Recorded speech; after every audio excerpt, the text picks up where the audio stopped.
Alright, this is for any of you that are new to the side-by-side world and you are trying to replace a bolt. You've been in a lot of dirt, mud, and stuff like that.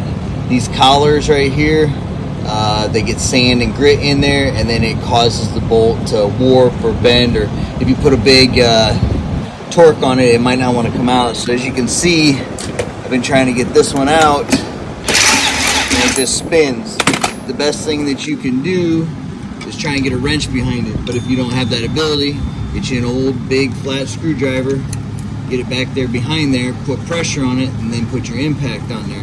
As soon as you got enough room, get the box, get the open end of your box end wrench, get it back there behind there, and then you can put pressure on it while you're trying to get that impact on there to try and get this bolt out.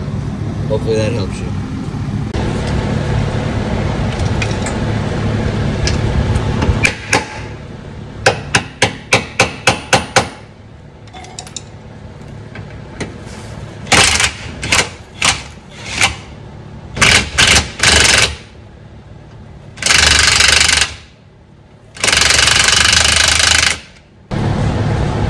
Alright, so as you can see, we were able to get the bolt to come out just a little bit. We initially had a big screwdriver in there and we ran out of space, had to go and get a big bar. So essentially what we're doing is we're trying to get on the back side of the washer, put pressure on it, and then run the impact at the same time. And what it's doing is it's putting pressure on that head, and we're just going nice and slow, just trying to get as much space as we can in there so that we can eventually slide this wrench up behind there.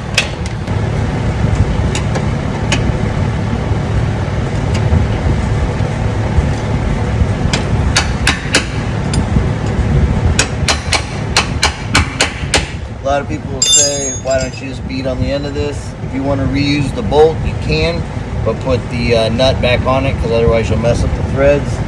This bolt obviously is either bent or there's something wrong with it, so I'm not going to replace it.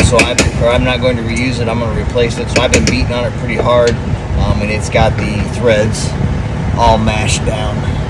So as you can see, I'll take this wrench in here, get in there, tap it nice and tight. I can take it, push on it, put pressure on it, and then we'll try and run it out.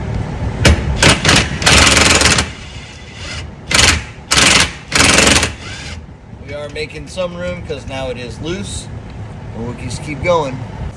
So as you can see, we were able to make enough room to get the bigger wrench in there, and I've made enough room that it's a little loose. The bolt is starting to come out, so what I'll do is I'll put pressure on the, pull pressure back against the plate and on the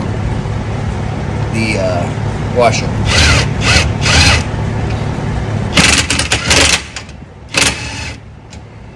So we are making our headway. If you have a torch, you can try heating the whole thing up and then cooling it. The expansion and contraction of the metal might help you. I don't have a big torch, so we're just going to do it the old-fashioned way right now. Alright, so it's starting to move. I went and got a bigger wrench, basically the biggest one I could get that'll still stay behind this washer. And you'll see here as I'm putting pressure on it, it's going to start working its way out.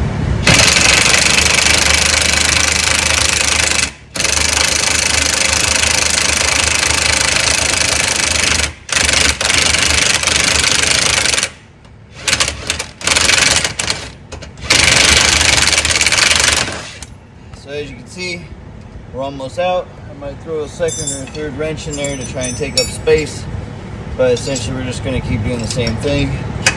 Hopefully I can get this thing out.